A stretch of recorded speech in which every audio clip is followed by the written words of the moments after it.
एक एग्जांपल और देता हूँ। इस प्रोसेस में बताना है कि एनर्जी रिलीज होगी या रिक्वायर्ड होगी।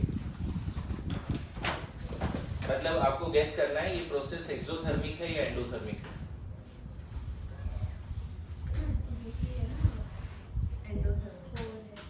एनर्जी रिलीज होगी, रिक्वायर्ड होगी। अभी जैसे आपने गेस किया ना F माइनस एफ बनेगा तो एनर्जी रिक्वायर्ड होगी। अभी गेस किया ना F माइनस ज्यादा स्टेबल है क्योंकि उसकी इनर्ट गैस कॉन्फ़िगरेशन है ना, नियॉन जैसा है। और हाँ बोलो। तो इसको हीलियम नहीं वो है या नहीं है वो तो बात की बात है, जो दिया है उसमें बात करो। सर नहीं रिलीज होगी क्योंकि sir B plus B minus के पास B माइनस मतलब B ज्यादा स्टेबल है ना, क्योंकि हाँ B ज्यादा स्टेबल B ज्यादा स्टेबल है। कॉन्फ़िगरेशन वाइज देखो 1s2 2s2 2p1 वो गलत होगा, स्विच कर। और ये 1s2 2s2 है। तो ये तो ये ज्यादा ज्यादा स्टेबल है। कम से कम लास्ट वाला जो p सबसेल है यहाँ पे नहीं है। नहीं है 1s है 2s अच्छे से न्यूक्लियस को घेरा हुआ है, ये 1s है, थोड़ा गैप दे के ये 2s है। समझ में आ गया? इसके पास दो सबसेल है जो पूरा फुल्ली फिट है। ओके, ये ज्यादा सिमेट्रिकल कॉन्फ़िगरेशन है या ये ज्यादा सिमेट्रिकल कॉन्फ़िगरेशन बताओ। यहाँ पे 1s है, थोड़ा गैप दे के 2s है, और एक ऑर्बिटल इन सब में से सिर्फ एक में इलेक्ट्रॉन। वो ज्यादा स्टेबल है। समझ में आ रहा है? यहाँ पे इलेक्ट्रॉन कहाँ पे, दो इलेक्ट्रॉन इधर है, दो इधर है, और किसी एक में, जबकि यहाँ पे ये वाले रीजन में दो इलेक्ट्रॉन, ये वाले रीजन में दो इलेक्ट्रॉन। कौन ज्यादा सिमेट्रिकल लग रहा है कॉन्फ़िगरेशन? B ज्यादा ऑब्वियसली। तो लेस स्टेबल से मोर स्टेबल बना रहे हो। लेस स्टेबल से मोर स्टेबल। क्या लगता है delta H of the reaction, heat of the reaction, negative या पॉजिटिव? नेगेटिव। एनर्जी रिलीज होगा तो नेगेटिव, एनर्जी रिक्वायर्ड होगा तो पॉजिटिव। अभी जैसा डायग्राम बनाया था देखो, इसमें ये भी डायग्राम बनाता हूँ। सी बी माइनस है ना, तो इसकी एनर्जी मान लेते हैं 500 है, और पता है ये ऑटोमेटिकली अपने आप दोनों अलग हो जाएगा, दोनों अपने आप अलग हो जाएगा। और पता है ये जैसे अलग होगा ना, इसकी एनर्जी 200 बचेगी, तो ये 300 एनर्जी कहाँ गया? सराउंडिंग को गया। पहले खुद की एनर्जी 500 थी, जब दोनों साथ में, दोनों अलग हो गया और अपने आप हुआ, तो एनर्जी सराउंडिंग को मिल गया कितना? 300। क्योंकि एनर्जी कंजर्व होता है, law of conservation of energy. Energy must be conserve. Initially इसकी एनर्जी बहुत ज्यादा थी, फाइनली इन दोनों की एनर्जी कितनी बची? 200 ही बची। 300 एनर्जी कहाँ गई? वो सराउंडिंग को चला गया, कोई और लेके गया। तो एनर्जी रिलीज होता है तो हम बोलते हैं एक्सोथर्मिक, एनर्जी रिलीज होता है तो हम बोलते हैं एक्सोथर्मिक। ये वाला एक बार और बता दूं, अभी बताया था फ्लोरीन की एनर्जी कितनी ली थी मैंने? 200 ली थी या 300 लिया था ऐसा? 300 लिया था। और जब वो दोनों अलग हो गया तब एनर्जी कितना लिखा था? 500। तो ये कैसे पॉसिबल है कि पहले 200 है और फिर 500 हो गया उसकी एनर्जी? पहले 300 है, बाहर से उसने एनर्जी कितना लिया? 200। तो देखो, बाहर से अगर एनर्जी एब्सॉर्ब हो तब कोई कांड हो, तब कोई प्रोसेस हो, कोई रिएक्शन हो, तो एंडोथर्मिक। कोई प्रोसेस हो गया और एनर्जी रिलीज हो गई, एक्सोथर्मिक। ध्यान रखना। तो देखो अभी हो गया ना, दोनों चीजें वैलिड है ना। F माइनस से जब तुमने F बनाया तो ये प्रोसेस कैसा था बताओ? डेल्टा H इसका कितना आया था? पॉजिटिव। देखो ना, 200 एनर्जी लिया, 300 पहले से F माइनस के पास, 200 और लिए, 200 और लिया, तब जाके वो किसमें चेंज हुआ? फ्लोरीन और इलेक्ट्रॉन अलग अलग हुआ। और अब इसके पास कंबाइंड एनर्जी कितनी है? 500। तो इसकी एनर्जी कितनी थी पहले से? पहले से 300 थी, नहीं 200 बाहर से लिया, अब इन दोनों की कंबाइंड एनर्जी कितनी है? 500। ये वाला बात। तो ये रिएक्शन देखो, एनायन से मोनोवैलेंट एनायन से एटम बना रहे हैं, जिसमें एनर्जी क्या हो रहा है? रिक्वायर्ड है। और यहाँ पे मोनोवैलेंट एनायन से एटम बना रहे हैं, यहाँ एनर्जी रिलीज हो रही है।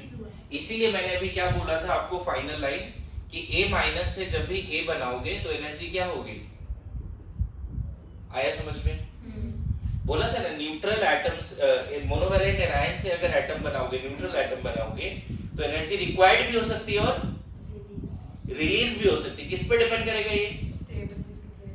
मोनोवैलेंट एनायन से अगर न्यूट्रल एटम बनाओगे तो एनर्जी रिक्वायर्ड भी हो सकती है और किस पे डिपेंड करेगा ये? स्टेबिलिटी। इन दोनों की रिलेटिव Stability. F माइनस ये ज्यादा स्टेबल है इससे, मतलब मोर स्टेबल से लेस स्टेबल बनाओगे तो एनर्जी रिक्वायर्ड होगी, जो यहाँ पे केस है, ये केस 1 है। ये ज्यादा स्टेबल है इससे, न्यूट्रल आइटम ज्यादा स्टेबल है, अगर इससे लेस स्टेबल से मोर स्टेबल बनाओगे तो एनर्जी रिलीज होगी, इसका केस ये है। अब समझ में आया? एक प्रैक्टिकल एग्जांपल देके समझाया मैंने। ये क्या तुम लोग कॉल ले पाओगे कौन से प्रोसेस में एनर्जी रिक्वायर्ड होगी और रिलीज होगी? बोलो पक्की बात। जैसे अगर एक एग्जांपल देता हूं, मान लो n माइनस से n बना रहे हैं, चलो बताओ।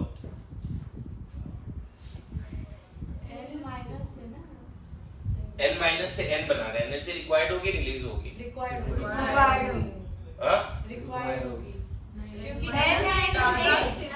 रिलीज होगी ना, रिलीज होगी। रिलीज होगी, उसमें P4 में है और इसमें P3 में है। हाँ सॉरी 1s2 2s2 2p4 वही 1s2 2s2 2p3।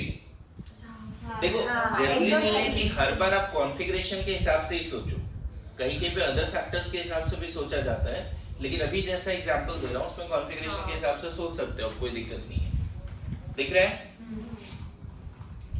अगर एक इलेक्ट्रॉन लूज किया तो हाफ एंड कॉन्फ़िगरेशन मिल गया, अच्छी बात है ना? अच्छी बात है। तो बताओ ये मोर स्टेबल है, ये मोर स्टेबल है? n माइनस मोर स्टेबल है। N more stable है। If product is more stable, energy will be released. ये क्या होगा? Exothermic, endothermic? एक्सोथर्मिक। देखो ये जो लाइंस कुछ कुछ बोल रहा हूँ ना मैं, उसको ध्यान में रखना है आपको कि प्रोडक्ट अगर ज्यादा स्टेबल है रिएक्टेंट से तो एनर्जी रिलीज होती है, प्रोडक्ट अगर लेस स्टेबल है रिएक्टेंट से तो एनर्जी रिक्वायर्ड होती है उस ट्रांसफॉर्मेशन। देखो कोई भी रिएक्शन में रिएक्टेंट प्रोडक्ट में जाता है ना, केमिकल चेंज ऐसा ही होता है ना, फिजिकल चेंज केमिकल चेंज ऐसे होता है, रिएक्टेंट प्रोडक्ट में जाता है। कि वर्ल्ड में किसी भी तरह का केमिकल और फिजिकल चेंज में एनर्जी रिक्वायर्ड होता है या रिलीज होता है? कैसे डिसाइड करेंगे कि एनर्जी रिक्वायर्ड है या रिलीज? तो रिलेटिवली अभी तुम्हारे लेवल पे बस इतना बोल सकता हूँ कि प्रोडक्ट अगर ज्यादा स्टेबल है रिएक्टेंट से तो एनर्जी रिलीज होगी, good to go.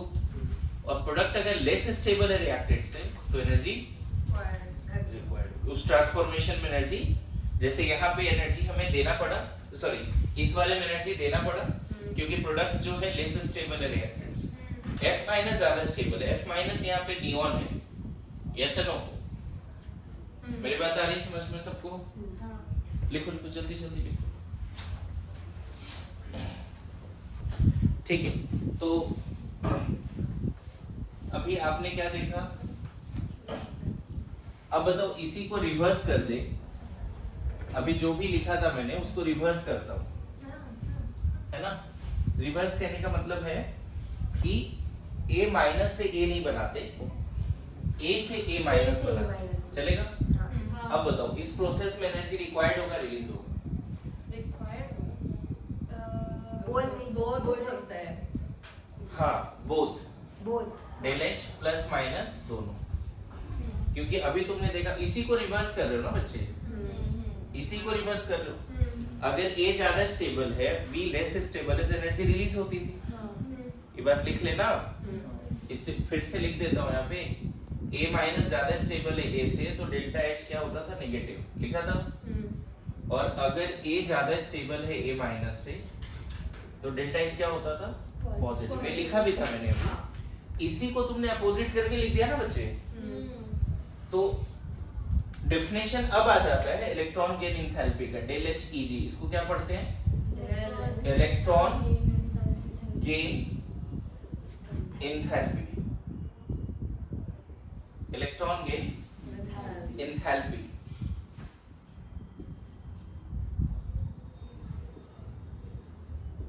Electron gain enthalpy या हीट ऑफ द रिएक्शन बोल सकते हो उसको, इसको हीट ऑफ द रिएक्शन भी बोलते हैं, ज्यादा फेमस यही नाम है। बोला जाता है, जैसे मैंने आइंस्टाइन एनर्जी का क्या डेफिनेशन लिखा था याद करो, it is energy required to remove the outer most electron from an isolated gaseous, याद है? वहां पे वर्ड ही लिखा दिया था, energy required to remove an electron from an isolated gaseous atom. Isolated gases से सेपरेट एटम, न्यूट्रल एटम से एक इलेक्ट्रॉन निकालने की बात है, न्यूट्रल एटम से, तो क्या होगा एनर्जी वहां पे हमेशा क्या होता है, एनर्जी हमेशा रिक्वायर्ड होता है। Good to go, always energy is required. मेरी बात आ रही है समझ में? यहाँ पे हम बोलेंगे it is energy exchanged between system and surrounding when an isolated gaseous atom gains an electron. क्योंकि यहाँ एनर्जी रिक्वायर्ड और रिलीज क्यों नहीं बोला, एनर्जी एक्सचेंज क्यों बोला?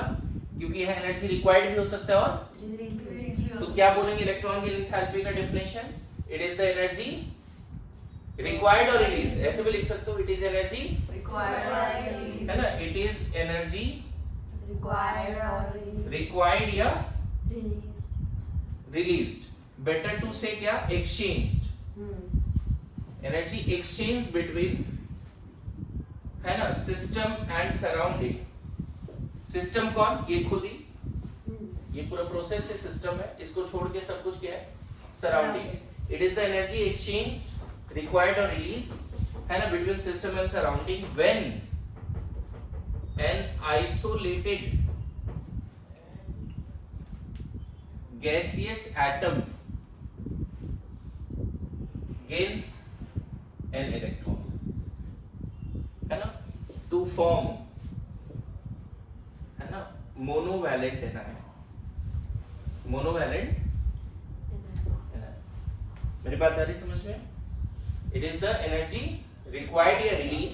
क्योंकि अभी इतना बातें ये तो समझाया कि A माइनस से A बनना है तो ये वाला पार्ट तो रटना पड़ेगा आपको। A माइनस से A बनना है तो एनर्जी रिक्वायर्ड भी हो सकती है और तो इसका उल्टा बताओ, न्यूट्रल एटम जब एक इलेक्ट्रॉन गेन करता है, न्यूट्रल एटम और नेगेटिवली चार्ज एनायन बनाता है, तो इस प्रोसेस में एनर्जी रिक्वायर्ड होगी या रिलीज होगी? दोनों हो सकती है। बढ़िया, कैसे बोल सकते हैं इस केस में दोनों हो सकती है? उसके पीछे क्या लॉजिक लगाते हैं? यहाँ पे ऐसे बोल सकते हैं बच्चे, अगर स्टेबिलिटी A माइनस का ज्यादा है A से तो डेल्टा H नेगेटिव बोलो। मोर नेगेटिव मोर स्टेबल बना ना, मोर स्टेबल, अगर प्रोडक्ट ज्यादा स्टेबल है रिएक्टेंट से तो एनर्जी रिलीज होगी। दूसरा केस, अगर A माइनस लेस स्टेबल है A से, मतलब ये ज्यादा स्टेबल है ये लेस स्टेबल है, तब इस केस में डेल एच ईजी क्या होगी? पॉजिटिव। यहाँ डेल एच ईजी क्या है? पूरी बात आ रही है समझ में? मैं बताऊं, अगर ये प्रोसेस समझा है तो उसका रिवर्स ही है। और थर्मोडायनेमिक्स में एक लॉ है बच्चे, उसको रट लेना कि मान लेते हैं A से अगर B बन रहा है, अगर इसका डेल्टा H प्लस 300 तो B से A का डेल्टा H माइनस 300, ये रट लो। समझे? A से B बन रहा है तो अगर हीट मान लो एंडोथर्मिक है A से B तो B से A एक्सोथर्मिक होगा। ये थर्मोडायनेमिक्स का लॉ है। A से B अगर एंडोथर्मिक है तो B से A एक्सोथर्मिक होगा, ये लॉ है। So what is Ainos energy का डेफिनेशन तो हमने अभी जस्ट बता दिया आपको, उधर लिखाया था। मेनली किसका डेफिनेशन अभी लिखना है आपको? इलेक्ट्रॉन गेन एंथैल्पी का, इलेक्ट्रॉन गेन एंथैल्पी का लिखिए जल्दी। सो आपने क्या देखा, इलेक्ट्रॉन गेन एंथैल्पी पॉजिटिव भी हो सकता है और नेगेटिव भी हो सकता है। गुड टू गो यहाँ तक? ठीक है, good. Electron gain enthalpy positive भी हो सकता है और बातें नहीं प्लीज, नेगेटिव भी हो सकता है। कैसे डिसाइड होगा बच्चे? इलेक्ट्रॉन, कोई एटम अगर इलेक्ट्रॉन लेता है तो एनर्जी रिलीज होगी, रिक्वायर्ड होगी। चलो एक जीके बेस्ड क्वेश्चन करते हैं, बताओ इस प्रोसेस में एनर्जी रिलीज होगी या रिक्वायर्ड होगी? क्वेश्चन करते हैं। अभी जितना सीखा है देखें अंडरस्टैंडिंग क्या है। रिक्वायर्ड होगी दोनों ये प्रोसेस एक्सोथर्मिक है एंडोथर्मिक है? हां सॉरी रिलीज होगी हां मोर स्टेबल हो जाएगा। हां रिलीज इस प्रोसेस में एनर्जी रिलीज होगी, रिक्वायर्ड होगी? अरे यार सर लेस स्टेबल हाँ, more stable जा रहा है तो एनर्जी रिलीज होगी। तो एक्सोथर्मिक होगा। Good to go. चलो फाइनली तुम लोग खुद डिस्कस करके सीख रहे हो, अच्छी बात है। 328 के आसपास एनर्जी रिलीज होती है, ये डेटा भी लिख देता हूँ ना। इसका मतलब क्या है कि F जो है लेस स्टेबल, F माइनस ज्यादा स्टेबल, और होना भी चाहिए। ये इनर्ट गैस बन गया ना, इनर्ट गैस नियॉन बन गया, बोलो। तो हमेशा कॉन्फ़िगरेशन के बेसिस पे आंसर कर सकते हैं, लेकिन और भी फैक्टर्स हो सकते हैं। फिलहाल के लिए चलो कॉन्फ़िगरेशन पे आंसर करो। 1s2 2s2 2p5 1s2 2s2 2p6 ये एनर्जी रिलीज हुई, समझ में? इस पूरे प्रोसेस को ऐसे समझो कि जब यहाँ फ्लोरीन और इलेक्ट्रॉन था अलग अलग था तो एनर्जी मान लो x है, और जब दोनों साथ में हो गए है ना, तब इसकी एनर्जी x माइनस 328 हो गई और इतना एनर्जी सराउंडिंग को मिल गया। पहले दोनों अलग था तो एनर्जी x थी, दोनों साथ हो लिया तो एनर्जी कम हो गई सिस्टम की, और जितनी कम हुई उतनी सराउंडिंग को रिलीज हो गई। Good to go. मुझे बताओ इस प्रोसेस में एंडोथर्मिक या एक्सोथर्मिक? एंडोथर्मिक और एक्सोथर्मिक? Exothermic.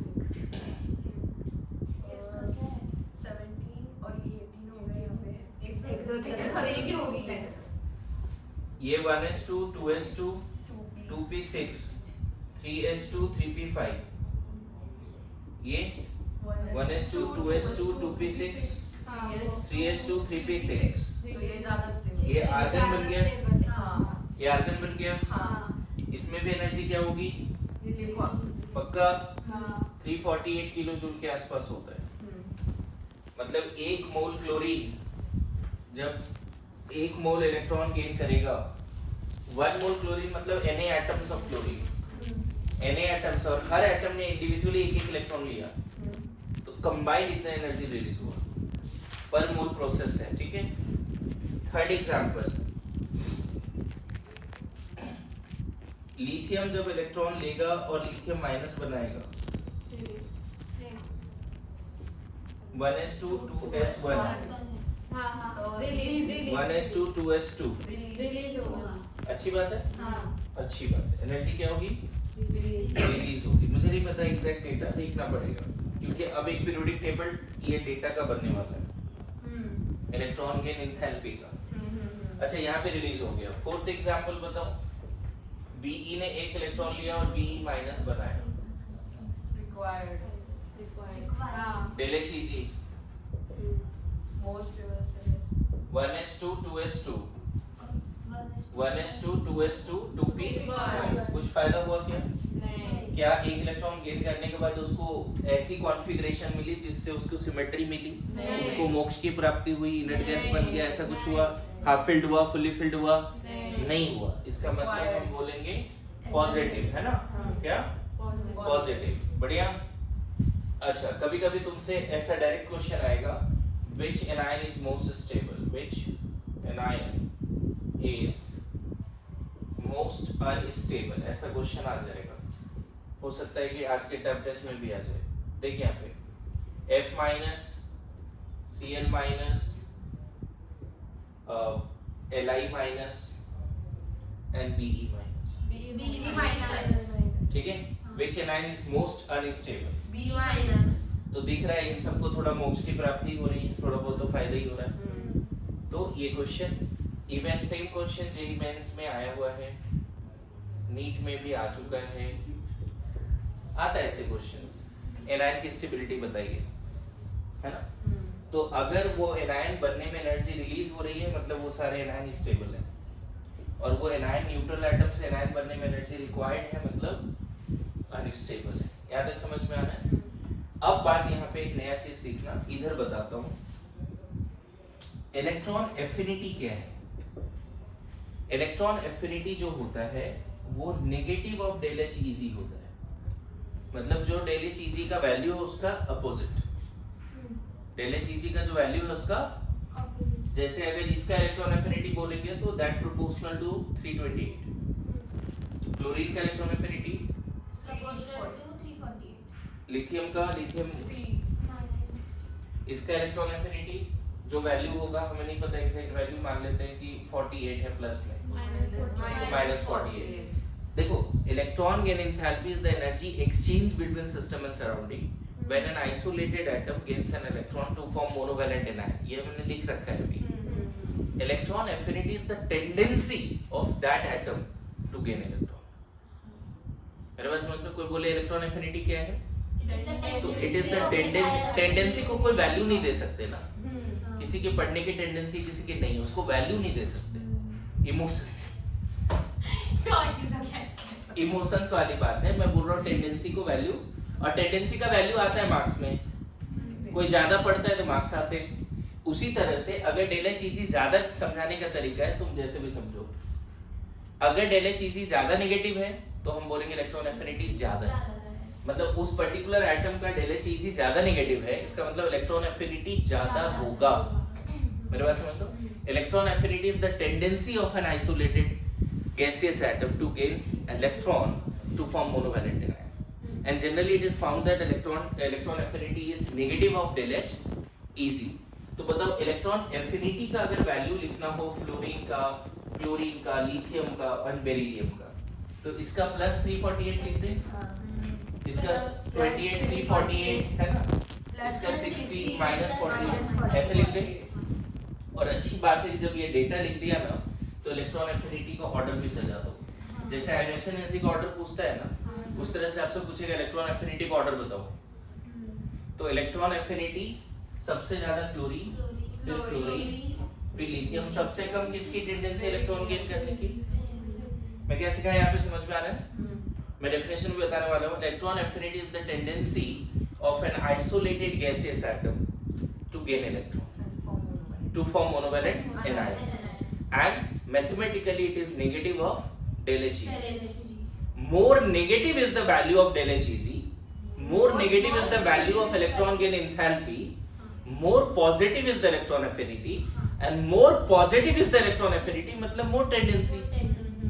मेरी बातें आ रही समझ में? बोलो। तो ये बातें लिख सकते हैं लोग, पहले इतना लिखो फिर मैं वर्ड में लिखवा देता हूँ, ठीक है?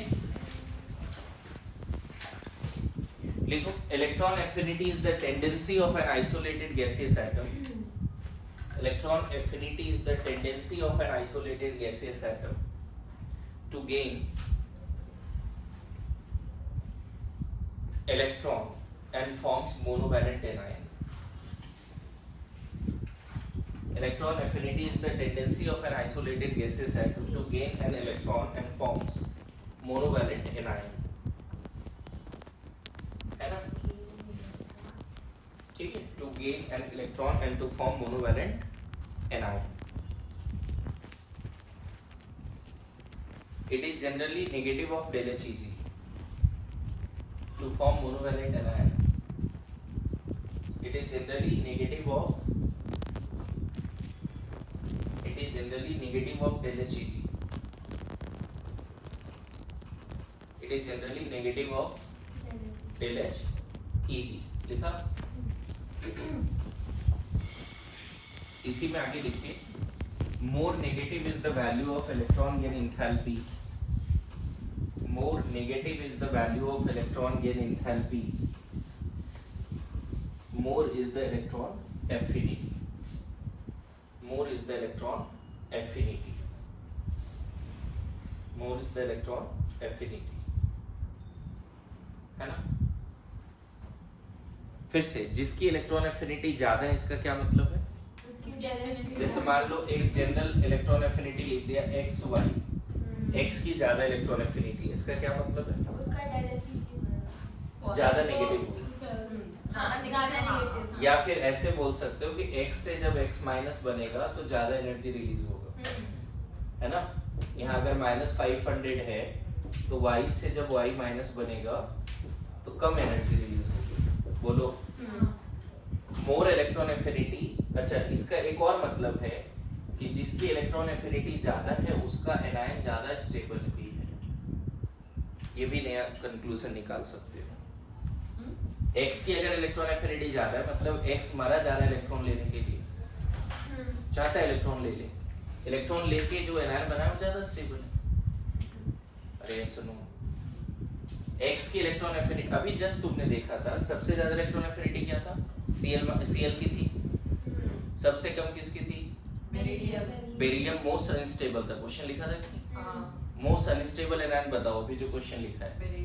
और इसी में मैं बोलता मोस्ट स्टेबल एनायन बताओ। क्लोरीन नहीं, मोस्ट स्टेबल -348 था ना? तो तो ये बातें एकदम रट लो, एकदम काम की बातें हैं कि जिसकी इलेक्ट्रॉन एफिनिटी ज्यादा है उसकी एनायन ज्यादा स्टेबल होगा। गुड टू गो।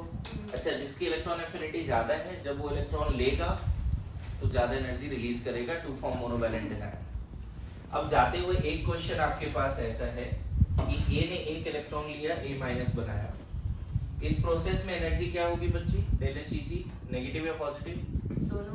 दोनों हो सकती है। वेरी गुड, चलो कम से कम रिटेन किया है। ए माइनस से अगर ए माइनस 2 बना दे, इसको हम डेल एच ई 1 बोल सकते हैं, ठीक है? पहला इलेक्ट्रॉन ले रहा है neutral atom, negatively charge anion monovalent anion divalent anion बनाएगा, तो इसको डेल एच ई 2 बोलेंगे और इसके बारे में कमेंट करके आना, वही पता करके लाना कि सेकेंड इलेक्ट्रॉन की एंथैल्पी पॉजिटिव होगा या नेगेटिव होगा, ये पता करके लाना है। समझ गए क्वेश्चन क्या है? हाँ। अच्छा, इसके अलावा इलेक्ट्रॉन एफिनिटी हर जगह से पढ़ के, ये कंप्लीट थ्योरी। कंप्लीट थ्योरी कहने का मतलब है ना, पीडीएफ वगैरह जो है, ओल्ड मॉड्यूल न्यू मॉड्यूल, हर जगह से इलेक्ट्रॉन एफिनिटी डिटेल में पढ़ के आएगी, ठीक है?